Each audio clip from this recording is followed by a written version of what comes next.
Welcome to Critical Matters, a sound podcast covering a broad range of topics related to the practice of intensive care medicine. Sound provides comprehensive critical care programs to hospitals across the country. To learn more about our programs and career opportunities, visit www.soundphysicians.com. And now, your host, Dr. Sergio Zanotti. Mechanical circulatory support is an increasingly important strategy for the treatment of cardiogenic shock and other subsets of critically ill patients. In today's podcast episode, we will discuss temporary mechanical circulatory support and its implications for critical care. Our guest is Dr. Bindu Akkanti, a practicing pulmonary and critical care physician. Dr. Akkanti is the medical director of the Heart Failure ICU and director of critical care for the Heart Vascular Institute at Memorial Hermann Texas Medical Center in Houston. She's an associate professor at the UT McGovern Medical School in Houston as well. Dr. Akkanti is a master educator, a phenomenal clinician, and an avid researcher focusing on mechanical circulatory support and pulmonary hypertension. We are honored to have her as our guest today. Bindu, welcome to Critical Matters. I'm so excited to be here. Thank you for inviting me, Sergio. Well, I know this is a topic that you are truly passionate and very knowledgeable about, so I'm sure this will be a feast for myself and for our listeners. But before we start, maybe as an introductory comment, could you tell us, Bindu, why do you think it's important for intensivists outside of cardiac ICUs to know about this topic? I think most of us that went into ICU medicine are really the original shockologists, right? We love when we are able to appropriately diagnose, manage, treat, prognosticate, and at the same time look at the big picture and go, in this patient, this is the diagnosis, and we are capable not only of trying to save them, but seeing what that future looks like. For most physicians, it comes naturally, right? When you see a patient with lactate of 10, you're like, okay, this person is really super sick. But the reason every single intensivist needs to know about temporary MCS is recognizing which patient is in shock is one thing, but that's a global diagnosis. Buried in every patient that is in shock is the possibility that this could be a patient in AMI cardiogenic shock, or this is a patient in cardiogenic shock with other etiologies. This is a patient with biventricular failure. And if we don't know the phenotype at the get-go and what are all the available resources, then how are we going to take care of that person with shock, right? So it's, we all have a solemn duty and to serve. And one of the ways that I've been really rewarded is to be absorbed into the advanced heart failure team here at UT McGovern and Memorial Hermann. As a pulmonary critical care physician, there are very few PCCM docs that do this.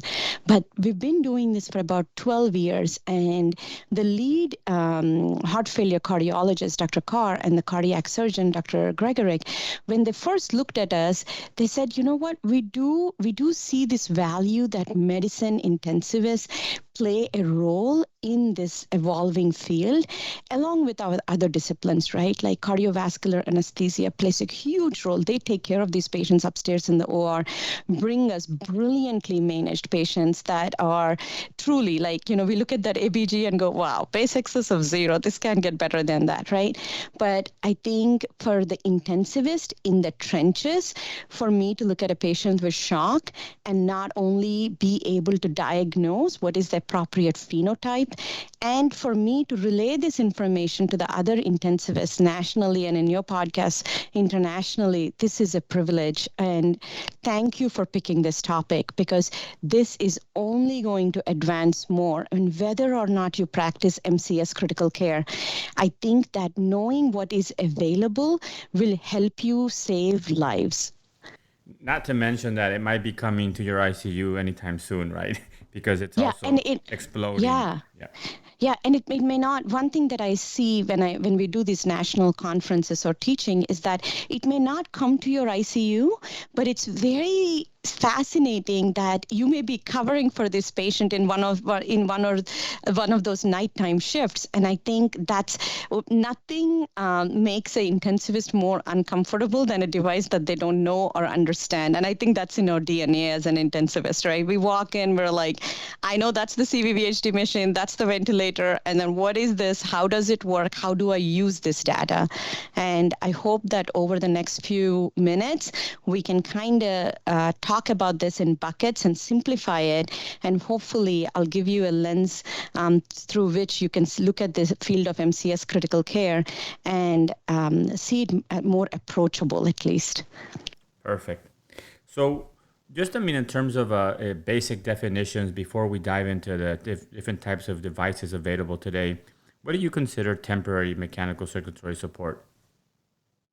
So before we can talk about temporary mechanical circulatory support, I think we need to make sure that we all have a understanding of just cardiogenic shock, right? For us, it's simply cardiac pump dysfunction. You have hypoperfusion and tissue hypoxia. So we know, despite what has been done, mortality is significantly high, and as high as 50%.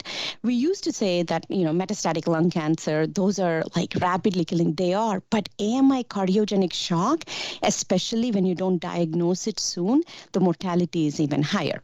So then you dive a little bit deeper, and then you go cardiogenic shock with hemodynamics.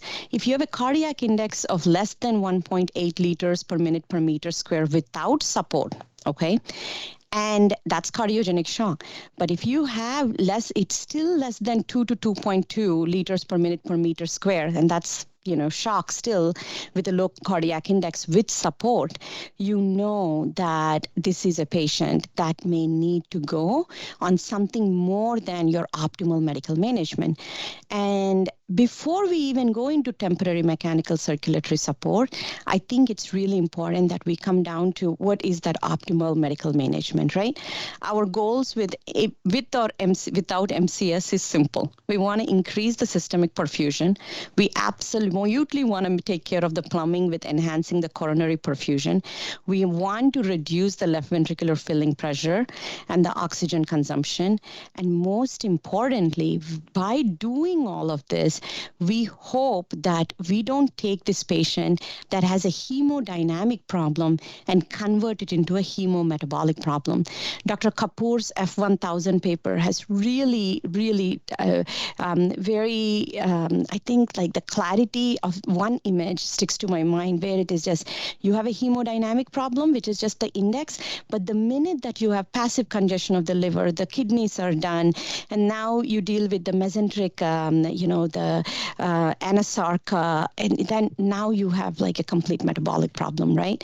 So now how do you take that patient with those goals, right, of increasing the perfusion and enhancing coronary perfusion?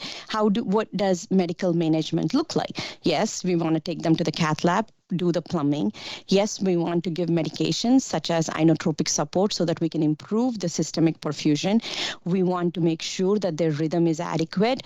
We want to make sure that they're well diuresed and unloaded. And with all of this, if your index is more than 2.2, then you don't need temporary MCS. But to even get to that point, we are assuming that in the ICU, we've already done the EKG, the chest X-ray, the arterial blood gases.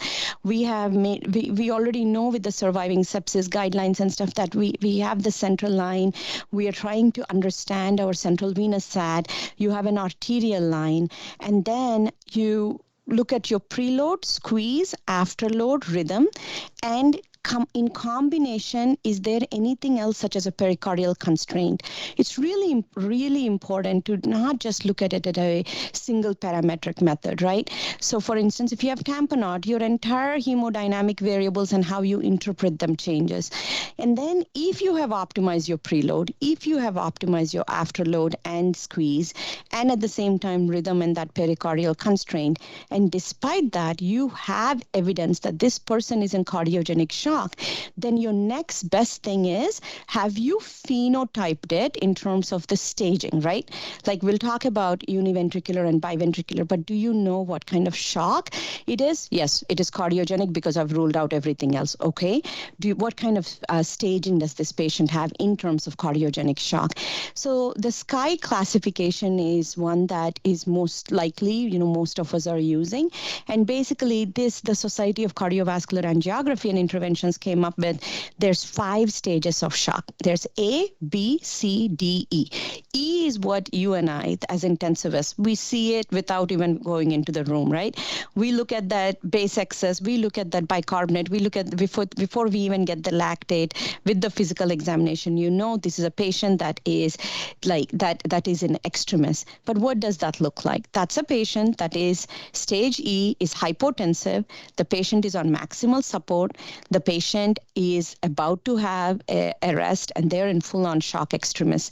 And the next stage before that is stage D. And that's the deteriorating phase and the stages of doom, right?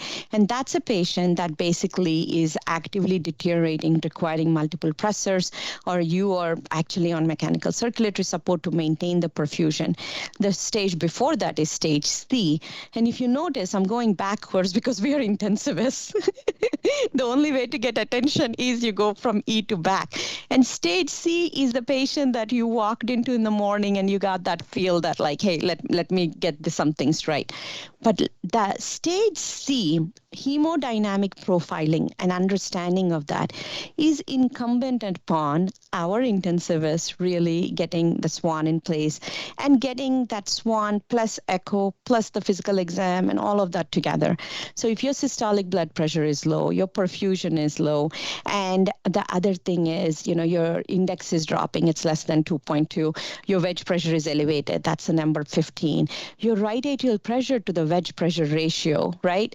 So that's like a easy, crude way of saying what's coming into the pump is not being squeezed out of the right ventricle. So that ratio, if that is more than 0.8, and then pulmonary artery pulsatility index, that's basically, a crude way of also saying is the right ventricle working? And that's PA systolic minus diastolic divided by CVP. You will see about 2,000 papers on this, but basically that PAPI is validated to be low in each different disease states. For instance, if you have a patient with PAH, the PAPI number that differentiates what is crude RV failure is different than patient with post-LVAD RV failure. So for SCAI classification, for your stage C, classic, this is a patient that's really going into cardiogenic shock, and we want to take care. The PAPI number is less than 1.85. So then you go, okay, that's great, but what do you look for in the labs and biochemical markers? Remember that hemodynamic problem going into hemometabolic problem. That's where we are looking at the lactate levels, your creatinine levels, your LFTs, and your BNP that is rising.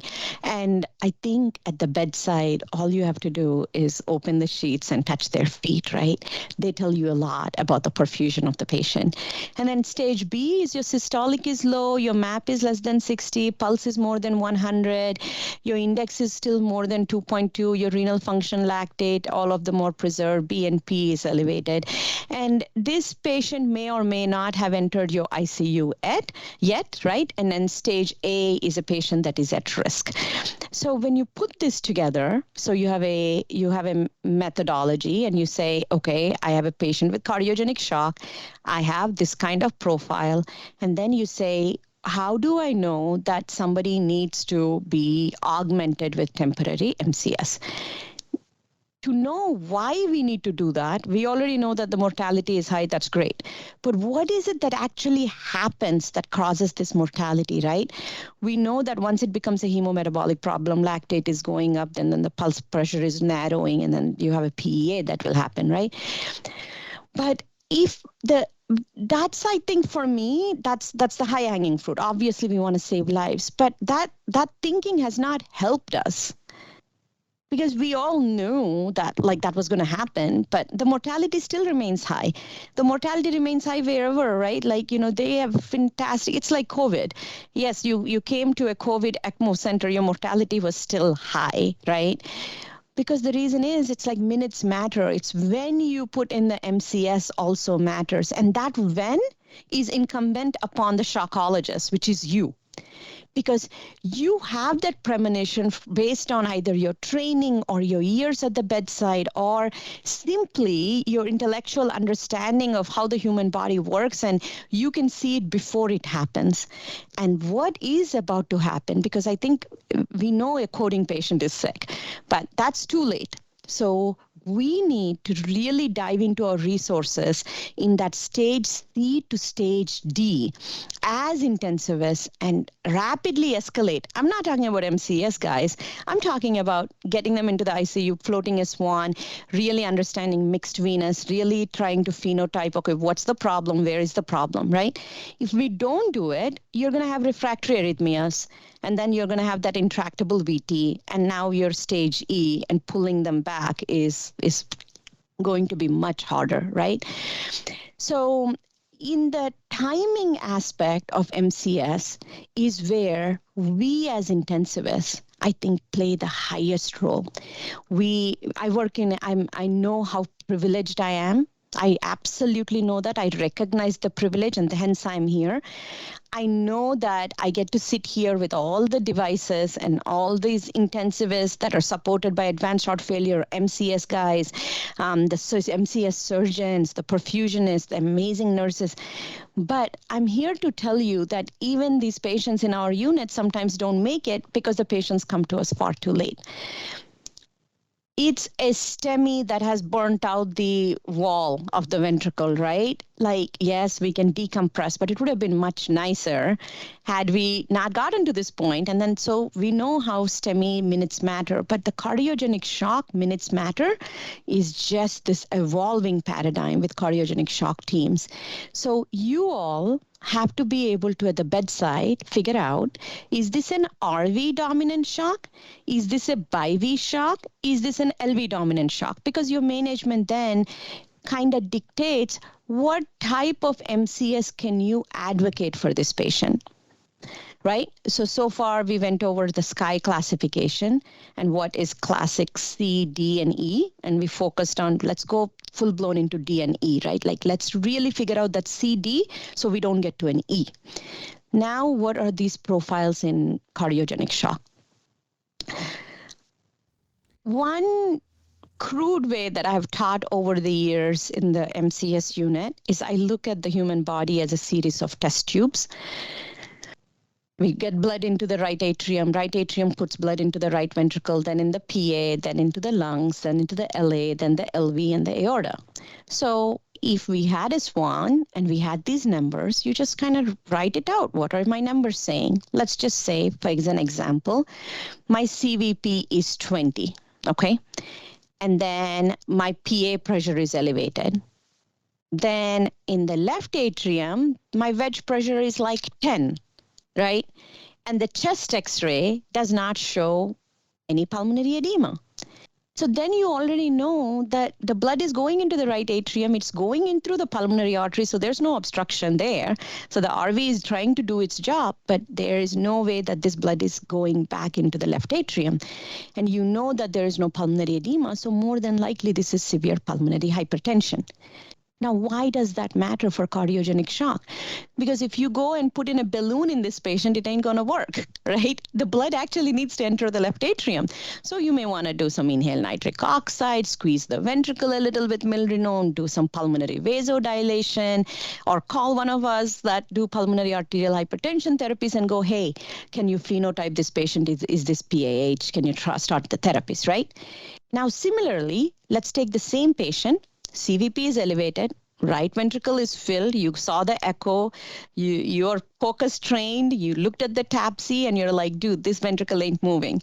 Then you looked at the pulmonary artery, again, pressures are elevated.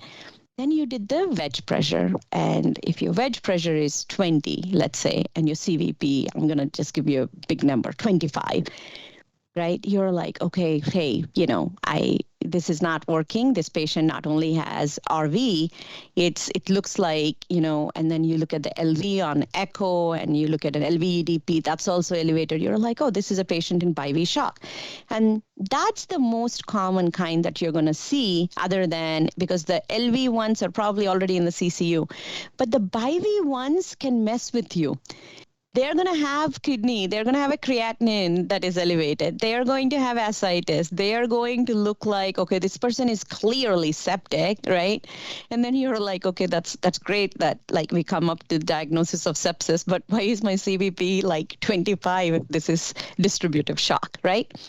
Then you're like, okay, so CVP elevated, wedge pressure elevated, CVP over wedge pressure ratio is elevated. And then you say, if my pulmonary artery pulsatility index is also low, right? That's a BiV shock. What about a patient with LV dominant shock? Now, this person usually is pretty straightforward. Your CVP is low. It may be less than like classic, 14. Your wedge pressure is elevated. Your CVP to wedge pressure ratio may be less than 0.86, and your PAPI may be preserved. Now, that's a beautiful case of LV dominant shock. Now, if you take a patient with LV dominant shock and he's in your ICU and the blood pressure is low, you add some levo, you add some vaso, of course the blood pressure is going to increase, right? But that patient at the end of the day, that LV-EDP in front of you is going up. And let's assume that this is an AMI shock. In front of you, this balloon that we call the left ventricle is increasing, right? And then you have the mechanical complications of AMI, whether it is your mitral regurgitation, whether it is VSD, and in worst case, the free wall ruptures, right? And there's nothing you can do. Yeah, you gave pressors, but those were not adequate because the pressors can only go so far. What that patient really needed, ideally, was he had gone to the cath lab. But then that is a patient that you started inotropic support and it was not quite working. And you decided that that's a patient that I may need temporary MCS on, right? And that's when going into the question that Sergio is asking, tell us about temporary MCS. And so we can't talk about temporary MCS until we get these alphabets done. So we're done. Now let's go into the words. And that's when we go into what are the kinds of temporary mechanical circulatory support devices available. Sergio, is that a good starting point for us? So we talked about the SCI classification. I think the indications, very important to emphasize, Bindu, the importance of time-sensitive interventions, right, and how time really has a tremendous implication on final patient outcomes. Let's review now. Once we made that decision that our patient is in shock, we, as you explained, have looked into the phenotype, have classified as best we can, and are feeling that our patient is going to need more support. What are the options we have today in terms of temporary support for that patient? So there are many, you can just Google temporary MCS and you'll see everything. But I want you guys to go back to your algorithm and separate it now into, am I dealing with an RV failure patient? Am I dealing with a BiV patient? Or am I dealing with an LV failure? First of all, and now we have shock extremist, right? Out of all of these in your ICU, in a patient that is about to code or is coding, the number one device that you need to know about is the veno-arterial ECMO, right? It can be placed in the intensive care unit. You can just drop in 5 French sheets in the artery and the vein to get the patient ready for cannulation. The patient can be immediately supported. It takes blood from the vein. So if your drainage cannula is all the way up in SVC, it drains from the SVC and IVC. If your drainage cannula from the femoral is just in the IVC, then it's draining from the IVC, taken to a pump, right? A centrifugal pump, pushed through a membrane or an oxygenator into the femoral artery, back in through the aorta. This will enable you to provide temporary perfusion in the setting of complete cardiopulmonary failure. So in shock extremis, the first device is VA ECMO. The way we know arterial ECMO works is obviously it's your classic cardiopulmonary bypass that you would do in the operating room.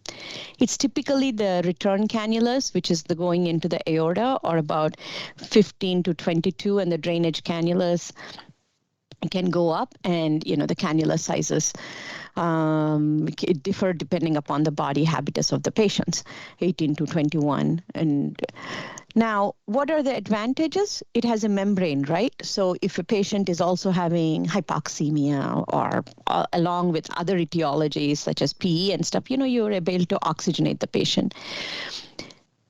The second thing that I need you to know about veno-arterial ECMO, the one that is done in the ICU, as from intensivist perspective, is if patients have peripheral arterial disease, imagine putting in a complete obstructing cannula in the femoral artery, right? That leg will become ischemic. So you typically put in another small catheter to perfuse the distal leg. The reason I'm telling you all about it is if you're part of a hub and spoke model, the patient is cannulated and they're about to take the patient, you need to watch these legs to make sure they don't get ischemic.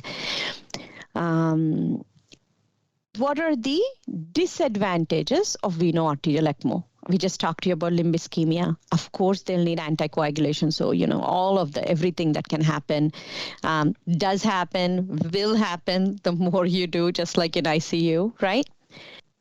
Now, who are the patients you can do it in? If the patient has severe aortic insufficiency, or if the patient truly has sepsis and distributive etiology, no amount of 3 liters flow is going to be able to augment that patient, right? It's not enough, 3 to 4 liters. Sometimes, central ECMO can give you all the way up to 6, 7, if you can, depending upon the cannulas. But peripheral ECMOs, they write 4 to 10 liters sometimes support, but maybe maximum, we've the bedside 4.8, 5.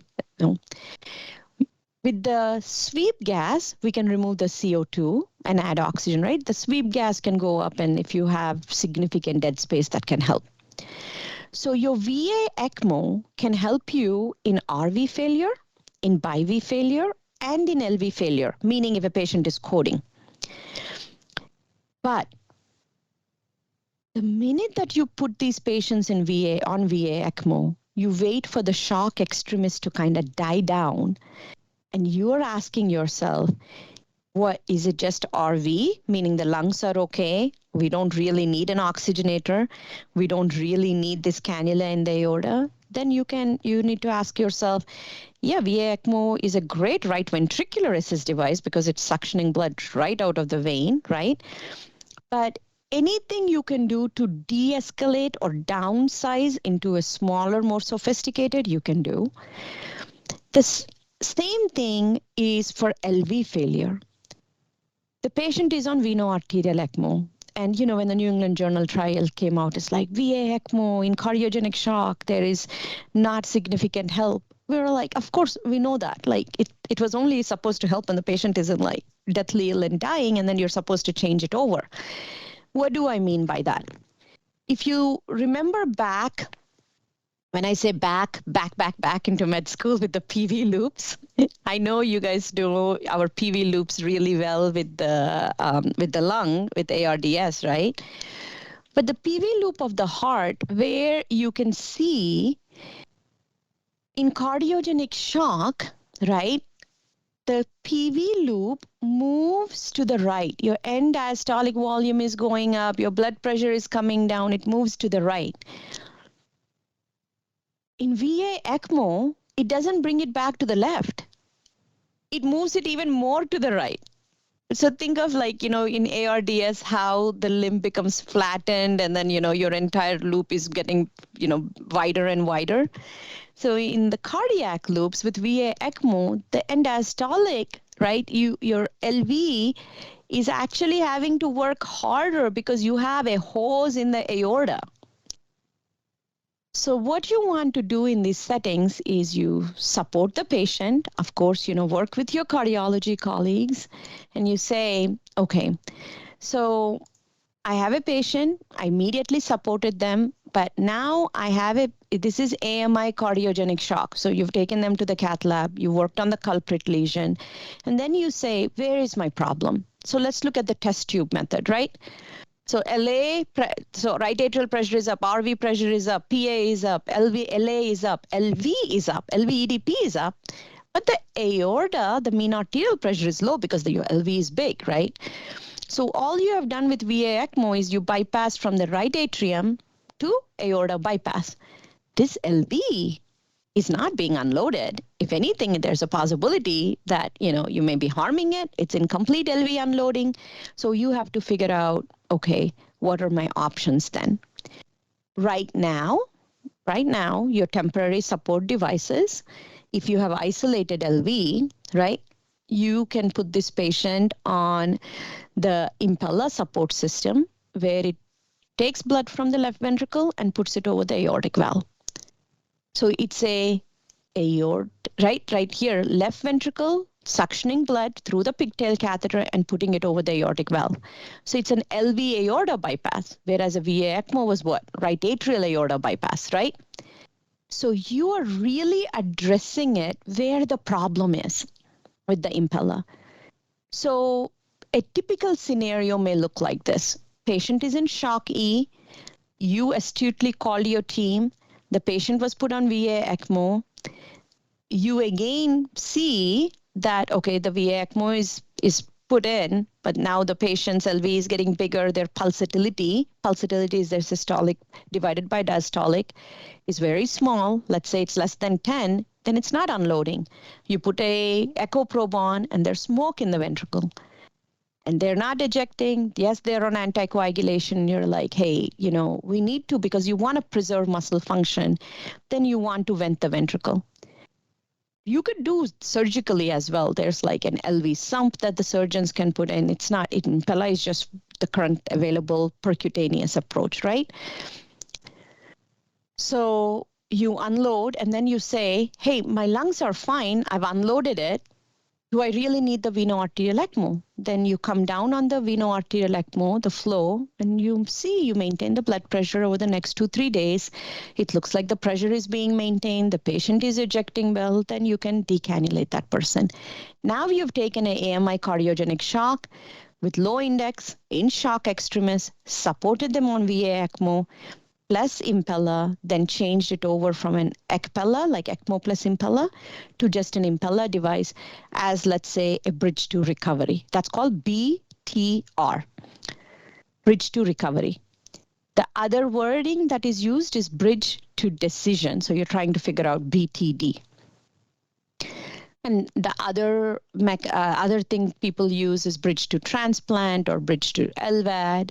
Either way, the problem that I need you to recognize is it's not just supporting the patient, timely support, it's at the same time parallelly thinking, where am I taking this patient? How do I get this patient home? And I think, Bindu, you made a very important point in terms of whenever you start somebody on mechanically circulatory support, you're thinking of your exit strategy, right? And you talked about bridge to transplant. Not everybody's a candidate for transplant, obviously. You talked about bridge to recovery, which is those patients who we think have a decent chance or a chance to recover. But you also mentioned the bridge to decision, which is something a lot of intensivists, I think, don't always appreciate, that sometimes it's unclear what the trajectory will be or should be. And the buying time to make that decision of what the next step is can also be very powerful. Could you comment on that a little bit? Yeah, I think this is when the intensivists actually have the most crucial player status when you work in a large team called the heart team approach. You have already stabilized, you put in your groundwork, just like the interventional cardiologist that did the plumbing and that tried to see and that put in the patient with the MCS or the surgeon. You, as the intensivist, are able to talk to the family, you bridge that connection. And I think one of the things that I've noticed is the same working understanding of recognizing which septic patients won't make it. We tend to apply that to the heart failure patients.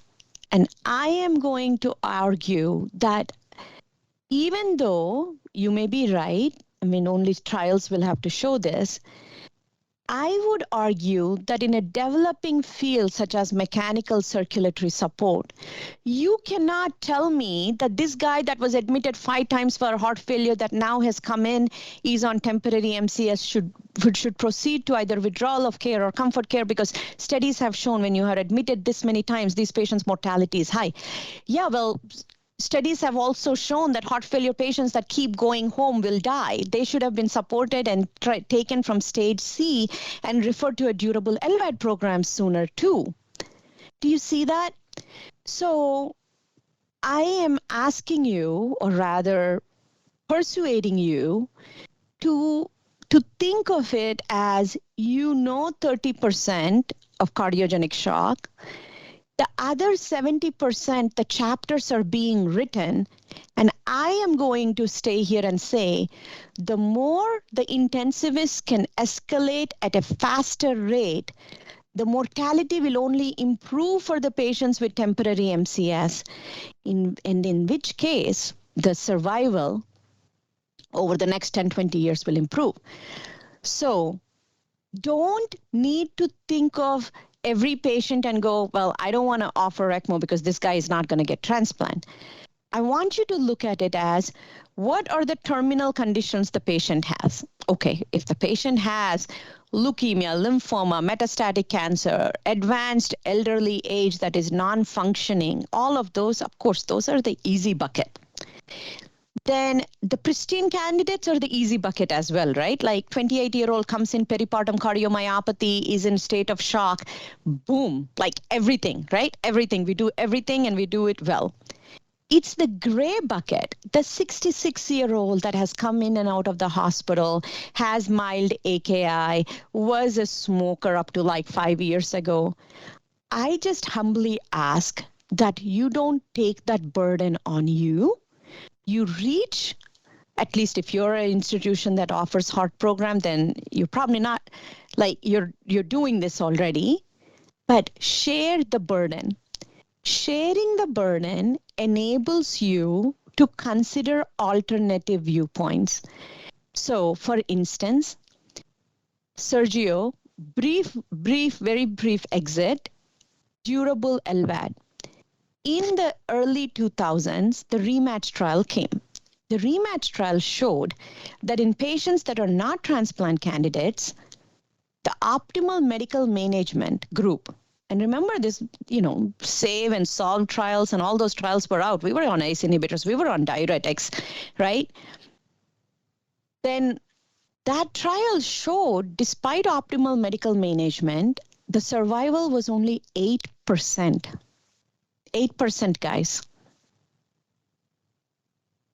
And the survival went to 24% at 2 years with the first generation LVADs. And this one was barely, in terms of the number of patients, right? It was not that many. It was like 68 and 61. That trial really started the LVAD programs everywhere. So right now, optimal medical management, maybe these weight loss medications will change that curve, has improved from 8% at 2 years with this life-saving billion-dollar industry and everything, right? Has improved. But I ask this, one of my favorite questions I ask our fellows. They're like, oh, it's 70%. I'm like, try 24, 30, maybe like in the best of hands, like maybe a little bit higher. So optimal medical management in end-stage heart failure has a long way to go. So who are you and I at the bedside in just one pass saying, this guy is never going to get a durable LVAD? we have to try the bridge to recovery. We have to try, or at least give due justice for bridge to decision. And at the very least, take this hemodynamic, hemometabolic problem, support them in ideal situations, and at least bring it back to where you can say, I just have this problem and I'm going to try to see, and then have a very tight ball game. Like in X number of weeks or X number of days, if this doesn't work, we have nothing else. And that you can only really do with a heart team approach. So that's for LV failure. So you really want to be able to say, I want to have an exit. I really want to be able to support them. So we talked about the impeller, we talked about VA ECMO, intra-aortic balloon pump. And I think you know that this is the most commonly used counter pulsation device. It sits nicely in the descending aorta, and there it improves coronary perfusion and cardiac output. There's some data whether it actually augments coronary cardiac output or not, but for you, literally in most of the ICUs, IABP is available. I want you to think about it as augmenting systemic perfusion and some coronary perfusion. It's very easy. Everyone knows how to do it. And I think that's a simple enough thing. And I advise my shockologists, you all, next time a patient is on balloon pump, look at the waveforms. There are so many resources online to learn the waveforms.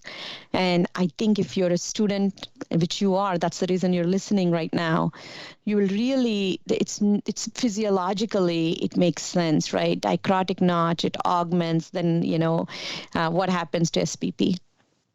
Now, what is the third device? So balloon pump, I'm just saying, you guys know it. ECMO, we talked. Impeller, we talked. Now, impeller, there's two, right? There's the impeller CP, and then there's the impeller. Right now, we use the 5.5. What is the main difference?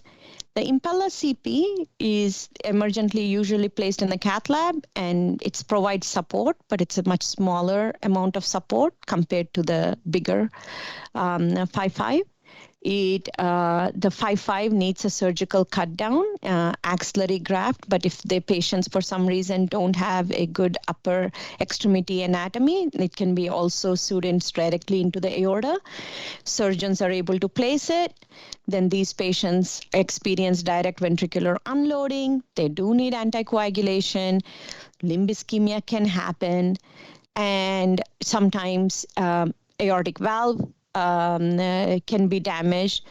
But the most important thing is these patients, especially with the upper extremity one, they come out, they're supported, you can extubate them, you're walking them, and it's a good bridge to decision device because you can see, because, if you're supporting them 4 to 5 liters of decompression, that's essentially a trial run of a durable LVAD, right? You're like, I'm going to support them, I'm going to decompress them, I'm going to see if their multi-organ failure is going to get better, I'm going to see if their cachexia is going to improve, I'm going to see if they're going to declare themselves, meaning like, are they going to be good candidates?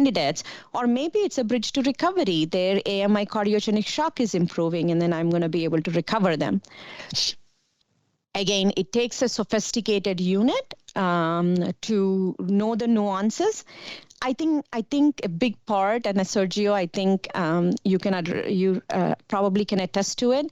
It's not about getting it right in ICU medicine that you and I are here. It's trying to not get it wrong, right? So the more experience you have, the better you're going to be. And you also see that not all patients need impeller support. There's some patients, maybe you should have removed the impeller and the patients are recovering. And I think those are the nuances that you can learn at the bedside as you take care of these patients and with additional training too. Now, what is the entire tandem heart, right? So LivaNova pulled the pump, but I think the cannulas are available. But I'm going to tell you, let's say the same test tube method. Right atrium is up, right ventricular is up, PA pressures are up, LA pressures are up, lungs are flooded. But then you go to an LV-EDP, and the LV-EDP is low. So this patient, let's say, has giant left atrial syndrome, severe mitral stenosis. you put in a patient, you put the VA ECMO on for temporary, they're crashing, but you didn't solve the problem, right? Can you put in an impeller? Will that help? If the blood is not coming from the left atrium to left ventricle, putting in an impeller won't help either, right?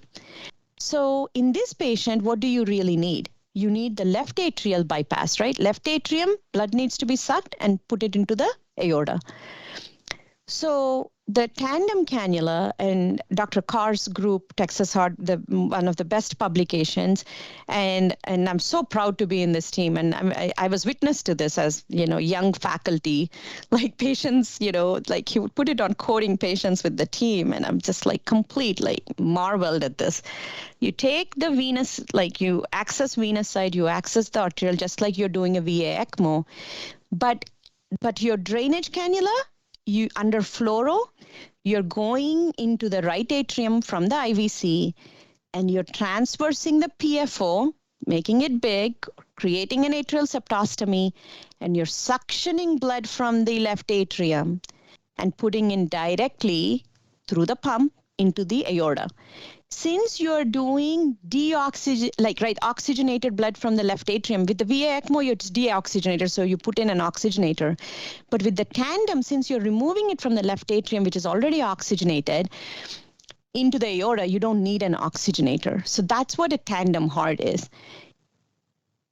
So tandem heart, again, LV, can you use it in LV, like just straight LV failure? Yeah, because, blood comes from the left atrium to the left ventricle and causes LVETPs go up, right? Like, why not just suction it from the left atrium directly? Mitral stenosis, your classic LV failure. What are the reasons? What are some of the issues with it? In ICU, we took care of a lot of tandems. In the ICU, the patients are immobile, right? They're immobile. Cardiac perforation in inexperienced hands, or the patients, any device carries with it risks.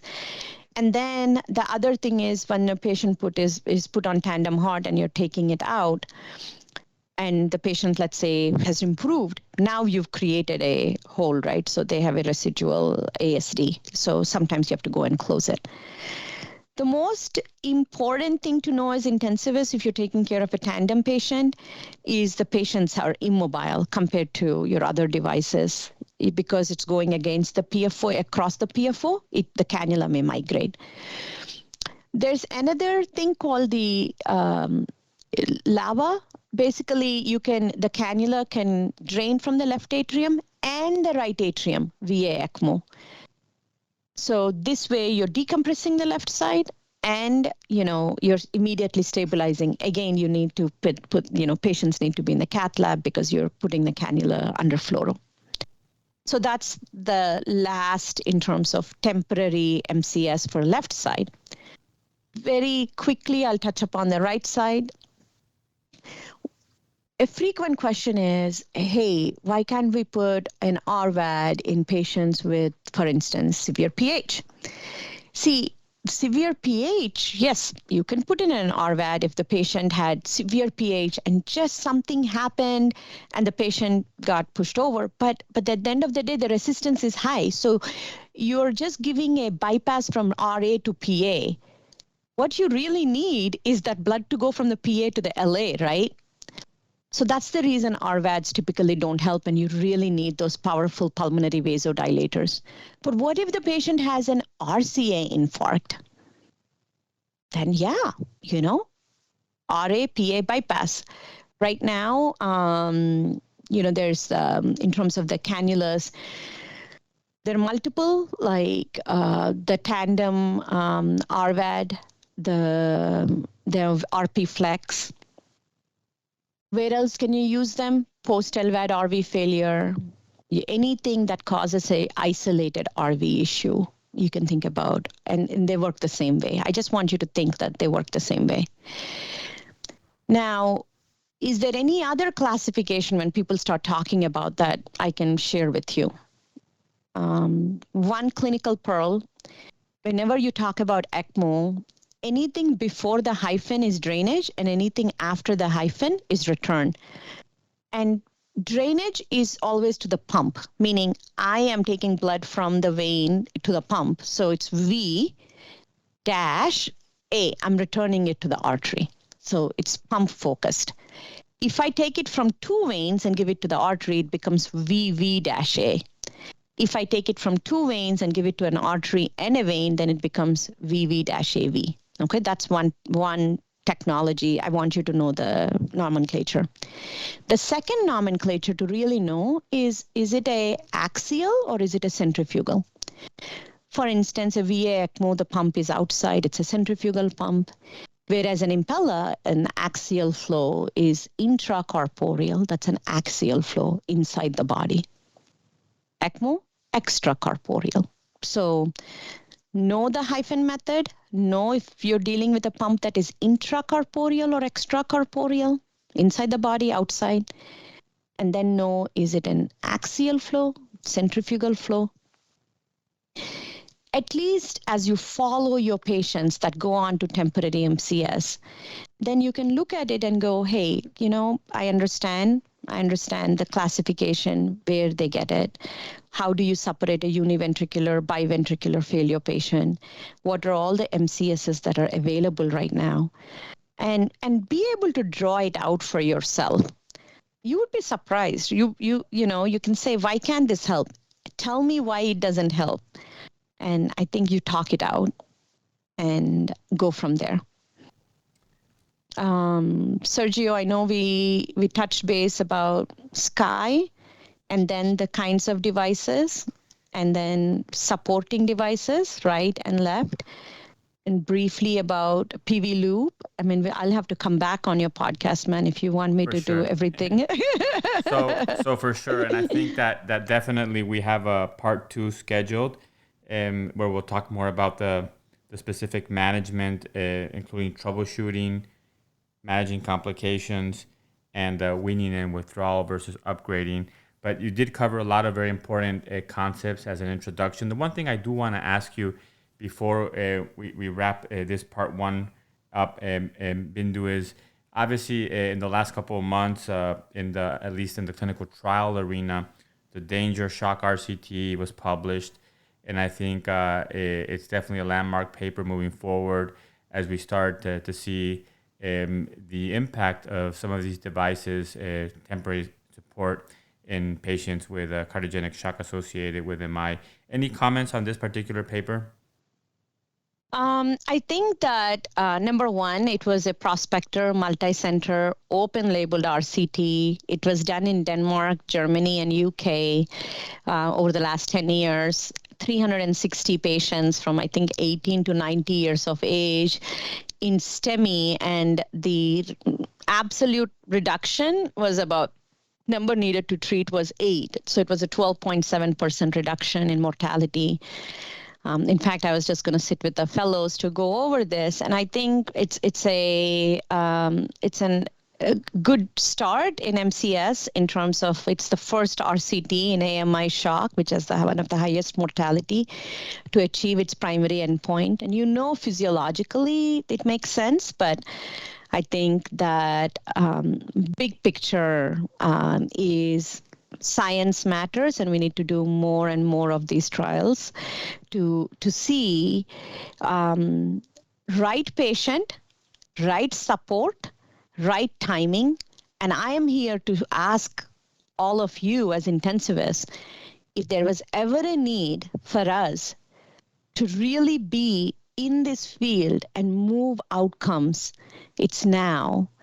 And I hope more of you will join the MCS critical care community. Reach out if you want to learn more, obviously, but I think like this, we're learning together. So those are my thoughts on that, Sergio. Perfect. I know. So I think that we have a lot to talk about that will be in part 2. But I do want to close the podcast, Bindu, with a couple of questions that are unrelated to MCS. Would that be okay? Yes, go for it. So the first question relates to books. Are there any books, or is there a book that has impacted you significantly or that you have gifted often to other people? Yeah, I think out of all the books that I've ever read, The Alchemist speaks to me. And I think as I'm getting older, it speaks to me a lot more. For those of you that read it, you must know. But if you didn't read it, I highly recommend it. And the central idea is that everyone has this personal legend within them. And when we are young and we imagine this world full of possibility, that personal legend is like very clear. And the universe kind of puts clues in your way for you to be enthralled if you were to choose to see them. And then the universe comes together to make it happen for you. And I think and there's a statement there, and I think that says, and when you want something, all the universe conspires to help you achieve it. And I think I look at my own path. I mean, just like all of you, we're filled with potential, and the only person that gets in the way is us, right? But I think I have come to realize that one of my own personal legends is to see people as having unbelievable potential and mentor them and be the miracle growth that they need. I'm a gardener at heart, so sorry, I'm not supporting any brand, but I think that's what it is. I hope we really continuous improvement, right? So I think that book really speaks to me, and it's a free PDF online. So I don't even gift it. I just send the students and my mentees a link, and I try to post on social media and my personal pages about it. It's so powerful, so powerful. Absolutely. A brilliant book. I agree. And we'll definitely put a link in the show notes. I think this is the perfect place to take a pause and stop, Bindu, for today. We definitely will continue this conversation. I really want to thank you for sharing your passion for this topic, your knowledge, and look forward to part 2 of our discussion, where we dive into the managing of complications and troubleshooting of these MCS devices. Thank you so much, Sergio. Thank you for listening to Critical Matters, a sound podcast. Make sure to subscribe to Critical Matters on Apple or Google Podcasts and share with your network. Sound's transforming the way critical care is provided in hospitals across the country. To learn more, visit www.soundphysicians.com.